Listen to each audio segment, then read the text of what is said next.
إن الحمد لله نحمده ونستعينه ونستغفره ونعوذ بالله من شرور أنفسنا وسيئات أعمالنا من يهده الله فلا مضل له ومن يضلله فلا هادي له وأشهد أن لا إله إلا الله وحده لا شريك له وأشهد أن محمدا عبده ورسوله ما بعد. محترم بھائیوں، پیاری ماؤں بہنوں، الحمدللہ ہمارے 19 روزے مکمل ہوئے. اللہ تعالیٰ سے دعا ہے کہ اللہ تعالیٰ ہمارے روزوں کو قبول فرمائے اور ہماری چھوٹی موٹی عبادتوں کو قبول فرمائے. وقال الذین، یہ 19واں پارہ ہے. اس کے اندر کی چند باتیں انشاءاللہ آج ہم معلوم کریں گے.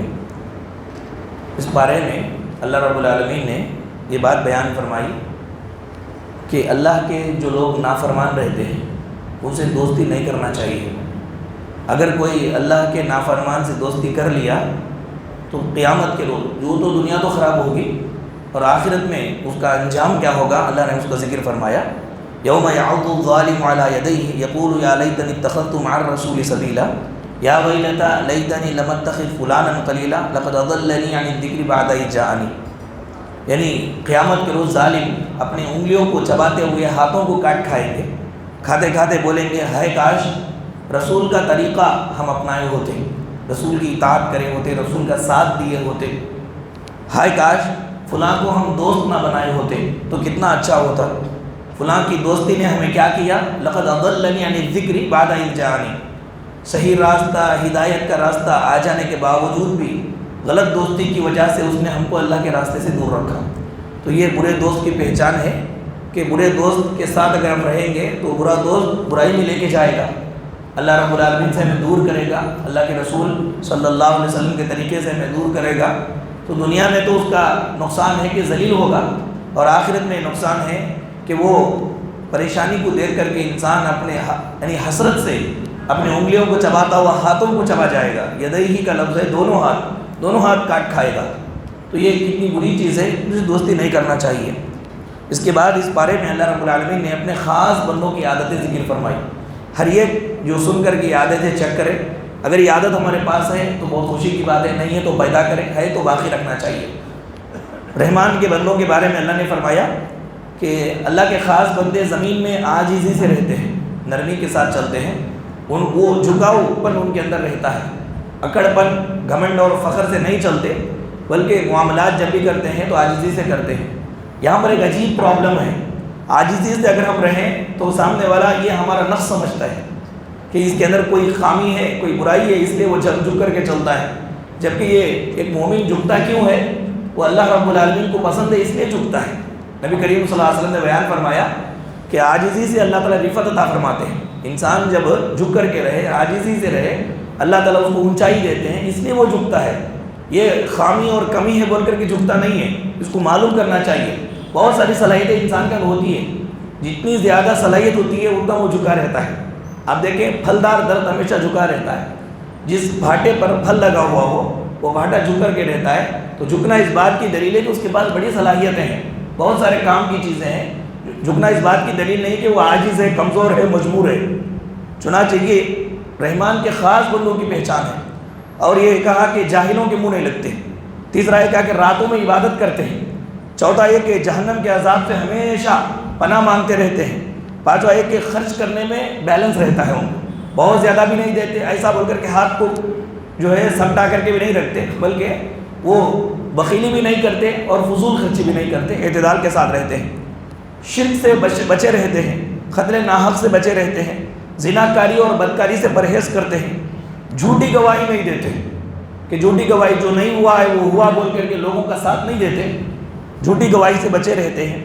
بری مجلسوں سے بچتے ہیں، ایسی مجلسیں جہاں میں اللہ کی توہین کی جا رہی ہو، رسول اللہ صلی اللہ علیہ وسلم کی توہین کی جا رہی ہو، جہاں پر برائی ہو رہا ہو وہاں پر وہ نہیں رہتے.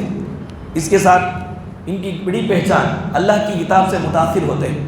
قرآن کریم پڑھا جاتا ہو یا سمجھایا جا رہا ہو تو وہ دل نرم ہوتا ہے، آنکھوں سے آنسو آ جاتے ہیں. قرآن کریم سے متاثر ہوتے ہیں اور یہ دعائیں کرتے رہتے ہیں کہ اللہ ہماری بیویوں سے، ہمارے اولاد سے تو آنکھوں کی ٹھنڈک عطا فرما. تو یہ ہم اگر کر رہے ہوں تو رحمان کے خاص بندے ہیں. یہ صفات ہمیں باقی رکھیں. وعباد الرحمن الذین یمشون علی الارض ہونا واذا خاطبهم الجاہلون قالوا سلاما. یہ پوری آیت میں اللہ نے ان باتوں کا ذکر فرمایا ہے. اس کے بعد کہا سچے دل سے توبہ کرنے کا بدلہ کیا ہے؟ یعنی دنیا میں خالص توبہ سے ہر گناہ معاف ہو سکتا ہے، بڑے سے بڑا گناہ ہی کیوں نہ صحیح، اللہ رب العالمین کے حضور اگر آ کر انسان سچے دل سے اگر توبہ کرتا ہے تو اللہ تبارک و تعالیٰ نہ یہ کہ گناہ معاف کرتا ہے بلکہ اس کے گناہوں کو نیکیوں میں بدل دیتا ہے۔ سارے گناہ جو ہوئے ہیں سچی توبہ ہونی چاہیے۔ اللہ تعالیٰ اس سچی توبہ کا یہ سب سے بڑا فائدہ ہے۔ فرمایا الا من تاب وآمن وعمل صالحا فاولئک یبدل اللہ سیئاتہم حسنات۔ اللہ تعالیٰ ایمان لا کر کے آدمی توبہ کرتا ہے اپنے گناہوں سے اور دوبارہ ہرگز نہ کرنے کا عزم مصمم کرتا ہے تو اللہ رب العالمین اس کے گناہوں کو نیکیوں میں بدل دیتا ہے۔ یہ وکان اللہ غفور الرحیم، اللہ تعالیٰ بہت زیادہ بخشنے والا رحم کرنے والا ہے، اس لیے یہ کام کرتا ہے۔ اس کے بعد سلیمان علیہ السلام کی فضیلت بیان ہوئی۔ یہ ایک پیغمبر تھے، بڑے حکمران تھے، ان کی حکمرانی انسانوں پر، جنات پر، حیوانات پر، چرند پرند پر، ہوا پر بھی تھی ان کی حکمرانی۔ اللہ نے فرمایا وَحُشِرَ لِسُلَيْمَانَ جُنُودُهُ مِنَ الْجِنِّ وَالْإِنسِ وَالطَّيْرِ فَهُمْ يُوزَعُونَ، ایک مرتبہ جمع کیا ساروں کو، یعنی انس ہے، جنات ہے، پرندے ہیں، سب کو جمع کیے۔ ایک چھوٹا پرندہ، ہدہد پرندہ نظر نہیں آیا تو انہوں نے کہا کہ کہاں گیا، مجھے نظر نہیں آ رہا ہے، آنے دو، اس کے بعد اس کی خبر لوں گا میں۔ اور نکل کر کے ایک وادی کے پاس سے گزرے تو چونٹیوں کی ایک سردار چونٹی نے دیکھا کہ سلیمان کا لشکر آ رہا ہے، کہیں ایسا نہ ہو کہ لاشعوری طور پر، نہیں معلوم ہے جیسا، ہم کو کھنل کر کے چلا جائے گا۔ تو چونٹیوں کی سردار چونٹی نے چونٹیوں میں اعلان کیا یا ایھا النمل ادخلوا مساکنکم لا یحطمنکم سلیمان وجنودہ وهم لا یشعرون، اے چونٹیوں اپنے بلوں میں چلی جاؤ، کہیں ایسا نہ ہو کہ سلیمان کا لشکر آئے اور کھنل کر کے چلا جائے اور ان کو شعور بھی نہ ہو۔ چنانچہ چونٹیوں کی یہ بات حضرت سلیمان علیہ السلام نے سمجھ لی اور اللہ رب العالمین کا شکریہ ادا کیا، تعریف فرمائی کہ اللہ تیرا شکر ہے کہ تو نے مجھے ان کی بھی بولی سمجھنے کی طاقت عطا فرمائی۔ یہ لمبا واقعہ ہے، اس کے اندر بہت ساری باتیں ہمیں معلوم ہوتی ہیں۔ پہلی بات تو یہ کہ حیوانات کے اندر بھی شعور ہے، حیوانات کے اندر شعور ہے۔ آج انسان بے شعور ہو چکا ہے، مادیت میں پڑھ کر کے کس کو کون سی باتوں سے، کون سے کاموں سے کیا تکلیف ہوتی سمجھتا ہی نہیں ہے، جبکہ ایک چونٹی کو شعور ہے۔ اس نے اپنے چونٹیوں کو بچانے کے خاطر شعور سے کہ کہیں کھنل دے تو تکلیف ہوگی، تو یہی شعور ہے۔ دوسروں کی تکلیف کو سمجھ کر کے اس نے اپنے برادری سے کہا کہ تم اندر چلی جاؤ۔ معلوم ہوا کہ یہ اس سورہ کا نام سورۃ النمل ہے، اس کا نام ہی نمل، چونٹی۔ اللہ کو یہ سورت اتنی، یعنی چونٹی کی ادا اتنی پسند آئی کہ اللہ تعالیٰ نے اس کے نام سے ایک سورت رکھ دیا۔ یہ بات آپ دیکھ لیں کہ ایک چونٹی تھی، اپنے برادری کی اس نے فکر کی، ان کو بچانے کی فکر کی۔ اگر کوئی آدمی اپنے قوم کو بچانے کی فکر کرتا ہے تو وہ آدمی اللہ کے نزدیک بڑا پسندیدہ ہے۔ اگر وہ جہنم سے بچانے کی کوشش کرتا ہے، لوگوں کو برائیوں سے بچانے کی کوشش کرتا ہے تو یہ آدمی اللہ تعالیٰ کے نزدیک بڑا پسندیدہ ہے۔ چونٹی ایک چھوٹی جانور اللہ کو بہت پسند آ گئی اس کام کی وجہ سے، تو انسان اشرف المخلوقات ہے، اور اگر جہنم سے بچانے کی فکر کر رہا ہے تو اور اللہ تعالیٰ کو کتنا محبوب ہوگا۔ اس لیے اللہ تعالیٰ نے یہاں پر اس کا ذکر فرمایا۔ اس کے بعد پیغمبر اتنی عظمت والے تھے، ان کو بھی غیب کا علم نہیں تھا، اسی لیے کہا کہ ہدہد پرندہ کہاں گیا معلوم نہیں تھا، بعد میں آیا، آ کر کے ریزن بولا۔ اس کے بعد حیوانات بھی عقیدے توحید کو مانتے ہیں، حیوانات بھی توحید کے عقیدے کو مانتے ہیں۔ ہدہد پرندہ نکل کر کے آیا ملک سبا قوم سے، کہا کہ وہاں پر میں نے دیکھا کہ لوگ جو ہے سورج کی پوجا کر رہے ہیں، حالانکہ پوجا تو اللہ کی ہونی چاہیے، اللہ کی عبادت ہونی چاہیے۔ معلوم ہوا کہ حیوانات بھی موحد ہیں، حیوانات جو پرندے ہیں یہ بھی توحید پرست ہوتے ہیں۔ اس کے بعد فرمایا اس واقعے کے اندر کہ سلیمان علیہ السلام کو خاص جانوروں کی بولیاں سمجھنے کا علم اللہ تعالیٰ نے دیا۔ اللہ تعالیٰ قدرت والا جسے چاہتا ہے اس طرح کی چیزیں دیتا ہے۔ یہ باتیں اس واقعے سے ہمیں معلوم ہوتی ہیں۔ اس کے بعد اس بارے میں مشرکین کے بعض اعتراضات کا جواب اللہ نے دیا۔ پہلا اعتراض ہمارے نبی کو لے کر یہ تھا کہ وہ کہتے تھے وَقَالُوا مَا لِهَذَا الرَّسُولِ يَأْكُلُ الطَّعَامَ وَيَمْشِي فِي الْأَسْوَاقِ، یہ رسول بولتا ہے اپنے آپ کو، یہ کھانا کھاتا ہے ہمارے جیسا بیٹھ کر کے اور لوگوں کے اندر بازاروں میں گھومتا پھرتا ہے اپنی ضروریات کے لیے۔ رسول کیسے ہونا، اوپر سے آیا تو اس کے ساتھ فرشتے ہونا، اس کو دنیا کی کوئی چیز کی ضرورت نہیں رہنا، اس طرح ان کے اعتراضات تھے۔ اللہ رب العالمین نے فرمایا وَمَا أَرْسَلْنَا قَبْلَكَ مِنَ الْمُرْسَلِينَ إِلَّا إِنَّهُمْ لَيَأْكُلُونَ الطَّعَامَ وَيَمْشُونَ فِي الْأَسْوَاقِ۔ حبیب آپ ان کو بول دیجئے، آپ ہی نہیں، آپ سے پہلے جتنے بھی انبیاء ہم نے بھیجے سبوں کا یہی طریقہ رہا کہ وہ کھانا کھاتے تھے اور وہ بازاروں میں اپنی ضروریات کے لیے پھرتے تھے۔ اپنی ضروریات کے لیے بازاروں میں پھرتے تھے. بازاروں میں پھرنا، کھانا کھانا کوئی عیب کی بات نہیں ہے. یہ بات اللہ تعالیٰ نے بیان فرمائی. اس کے بعد کہا اگر یہ رسول ہوتا تو فرشتے ساتھ آتے اور بولتے کہ یہ رسول ہے اللہ کے اور تم ان کی بات کو مان لو. جس طرح یعنی بادشاہ کی جانب سے اگر کوئی آدمی آتا ہے تو اس کے جو ہے باڈی گارڈ رہتے ہیں اور آ کر کے بولتے ہیں کہ یہ وزیر ہے، اس کی بات کو تم مانو. اللہ رب العالمین نے فرمایا ہم فرشتے نہیں بھیجیں گے، فرشتے ایک ہی صورت میں بھیجیں گے. جب فرشتہ آ کر کے کہتا ہے تو تم کو ماننا پڑے گا، اگر نہیں مانو گے تو تم پر عذاب آ جائے گا. فرشتہ ڈنڈے مارنے کے لیے آتا ہے، رحمت کے لیے نہیں آتا. اب دیکھو تمہارے لیے ہی چھوٹ ہے، تمہارے لیے ہی آسانی ہے. اگر فرشتہ آتا تم نہ مانتے تو پھر تم کو عذاب آتا. اللہ کو معلوم ہے تم مانتے نہیں مانتے، اس لیے اللہ رب العالمین نے محمد صلی اللہ علیہ وسلم کے ساتھ فرشتے کو نہیں بھیجا. اگر فرشتہ بھیجتے تو لوگوں کا ماننا ضروری ہوتا. جب لوگ نہیں مانتے تو عذاب میں مبتلا ہو جاتے. تو اللہ تعالیٰ ہمارے نبی صلی اللہ علیہ وسلم کے ساتھ فرشتے کو نہ بھیجنا بھی اللہ رب العالمین کر رہے ہیں کافروں کے اوپر، مشرکوں کے اوپر. اس کے بعد اس بارے میں یہ بات بیان فرمائی کہ ہاں یہ بات صحیح ہے کہ ہمارے نبی صلی اللہ علیہ وسلم پوری انسانیت کی سفارش کریں گے، پوری انسانیت کی. اور آپ کی سفارش پر بہت سارے لوگوں کو جہنم سے نکال کر کے جنت میں داخل بھی کیا جائے گا. ساتھ ساتھ یہ بات بھی حقیقت ہے کہ ہمارے نبی صلی اللہ علیہ وسلم کچھ لوگوں کے خلاف گواہی بھی دیں گے، کچھ لوگوں کے خلاف گواہی بھی دیں گے. وہ کتنے بدبخت ہوں گے. بہت سارے لوگوں کو نبی کی سفارش ملنے پر جنت میں داخل کیا جائے گا تو خود امت میں رہ کر کے، رسول کی امت میں رہ کر کے اللہ کے رسول ان کے خلاف گواہی دیں گے، جس کی وجہ سے ان کو جہنم میں داخل کیا جائے گا. تو یہ جانے والے کتنے ناہنچار ہیں، بدبخت لوگ ہیں. کون ہیں وہ لوگ؟ اللہ نے فرمایا وقال الرسول یا رب ان قوم اتخذوا هذا القرآن مہجورا. قیامت کے روز رسول کہیں گے اللہ میرے قوم کے فلاں فلاں لوگوں نے قرآن کو چھوڑ دیا تھا. تو جو قرآن کو چھوڑتا ہے اس کے خلاف رسول کی گواہی ہوتی ہے.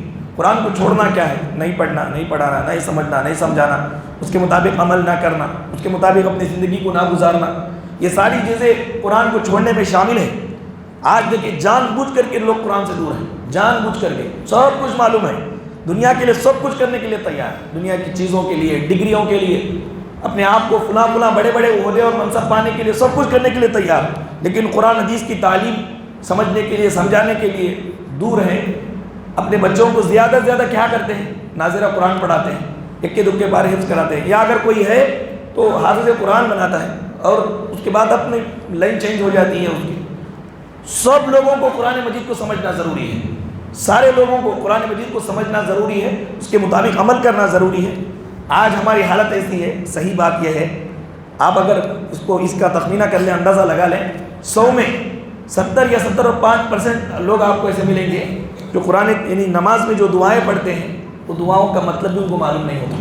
یہ کیا پڑھا جائے، رٹی رٹائی یوں ہی یاد کر لیتے ہیں اور وہی پڑھتے ہیں. خشوع خضوع نمازوں کے اندر اسی لیے نہیں ہے. ہم کیا پڑھ رہے ہیں، پروردگار کو کیا بول رہے ہیں، وہ ہم کو معلوم نہیں ہوتا ہے. قیامت کے روز رسول جو ہے ہمارے خلاف گواہی دیں گے اگر قرآن کو اگر چھوڑے تو. اس کے بعد یہاں ایک کافر اور ایک مومن کی سوچ میں فرق بتلایا جا رہا ہے. یعنی فرعون کے زمانے کے جو جادوگر تھے، موسیٰ علیہ السلام کو ہرانے کے لیے فرعون نے جادوگروں کو بلایا. جادوگر جب آئے تو ان کی نگاہ صرف یہی تھی کہ ان کے نزدیک یہ کافی تھا کہ فرعون کے قریبی ہو جائے. بس وہ عظیم کامیابی سمجھتے تھے کہ فرعون کے قریبی ہم ہو جائیں، لیفٹ رائٹ ہینڈ ہو جائیں اس کے، بس یہی کامیابی ہے. تو ان لوگوں نے یہ کہا تھا کہ اگر ہم جیت جائیں موسیٰ سے تو کیا اب ہم تمہارے مقرب بن جائیں گے نا؟ تو کہا کہ ہاں آپ ہمارے مقرب بن جاؤ گے. پھر کہا کہ ان لنا لاجرا ان كنا نحن الغالبین، بہت زیادہ اجرت ملے گی نا ہم کو؟ کہ ہاں بہت زیادہ اجرت بھی ملے گی، پہلے اس کو ہراؤ بھائی، میری سلطنت کا مسئلہ ہے، میری حکومت کا مسئلہ ہے، پہلے اس کو ہرا دو، بعد میں تم ہمارے رائٹ ہینڈ بھی بن جاؤ گے، بہت زیادہ اجرت بھی ملے گی. آئے تھے تو دیکھو یہ کافر تھے، سوچ کیسی تھی، صرف مادیت، پیسوں کے اوپر سوچ تھی اور ادھر کے ادھر کے لوگوں کی تلوے چاٹنے پر سوچ تھی. بڑے آدمی کی تلوے چاٹو، بڑے بن جاؤ، لوگوں کی سوچ رہتی ہے. اللہ والا اس طرح کی چیزوں میں نہیں پڑتا. وہ لوگوں میں سے کسی کو اہمیت دے تو سب انسان ہیں. اللہ کے نزدیک سب سے بڑا وہ ہے جس کے دل میں اللہ کا ڈر زیادہ ہے. اللہ کا ڈر زیادہ، اللہ سے قربت پانے کی کوشش کرنا چاہیے. تو یہ کافر جب تھے تو یہ سوچ تھی، لیکن جب مقابلہ ہوا اور انہوں نے حضرت موسیٰ کو پہچان لیا، جان لیا کہ موسیٰ یہ کوئی عام انسان نہیں ہے، یہ پیغمبر ہے، تو فوراً کایا بدل گیا. وہ ایمان لے آئے. ایمان لینے کے بعد دیکھو ایمان کی طاقت کیسی ہے. باطل کے سامنے ڈٹ کر کے رہنا انہوں نے سیکھ لیا. فرعون دھمکیاں دے رہا ہے, جان کی دھمکی دے رہا ہے اور اپنے اعضاء کو کاٹنے کی دھمکی دے رہا ہے, لیکن ذرا بھی پرواہ کے بغیر بول رہے ہیں قالوا لا ضیر انا الی ربنا لمنقلبون. کوئی مسئلہ نہیں ہے, کوئی بات نہیں, کوئی پرواہ نہیں. ہمارے آزو بازو سے ہاتھ پیر کاٹتا ہے کاٹ لے, ہماری جان نکالتا ہے نکال لے, کیا کرے گا؟ یہیں پر تو دنیا کے اندر تو ہماری جان نکالے گا, لیکن ہمارے رب کے اوپر ہمیں امید ہے کہ آخرت میں اللہ تعالیٰ بہت بڑا انعام ہمیں دے گا. یعنی آپ دیکھیں یہ کافر اور مومن کی سوچ میں فرق. جب آئے تھے کفر میں تھے, کافر تھے, تو صرف دنیا داری تھی, مادیت تھی, روپیہ پیسہ تھا, دوسروں کے قریب ہونے کی فکر تھی. لیکن جیسے ایمان آ گیا آدمی کو اندر سے چینج کر دیتا ہے. ایمان پورا اندر سے چینج ہو جاتا ہے آدمی. جس کو یعنی جو کمانے کے لیے آیا تھا وہ دینے کے لیے جا رہا ہے, جان بھی دینے کے لیے قربان ہو گیا ہے. اللہ رب العالمین پر ایمان کی یہ برکت ہے. آج بھی جن لوگوں کے اندر ایمان موجود ہے, مضبوط ہے, ساری دنیا ان کے مخالف ہے, مگر یہ لوگ بے خوف ہو کر کے ڈٹے ہوئے ہیں, بے خوف ہو کر کے ایمان کے سامنے ڈٹے ہوئے ہیں. ان کو کوئی ہیبت اور کوئی فکر نہیں ہے. تو یہ ایمان اندر سے انسان کو چینج کرتا ہے. اگر انسان کو چینج نہ کرے وہ ایمان نہیں ہے. آدمی دوسروں سے خوف کھائے, ظالموں سے خوف کھائے, ڈرے, اللہ رب العالمین سے نہ ڈرے, تو اس کا ایمان کوئی ایمان نہیں ہے. ایمان یہی ہے کہ آدمی ایمان پر ڈٹا رہے. اس کے بعد ہمارے نبی صلی اللہ علیہ وسلم کا ایک واقعہ یہاں پر بیان ہوا.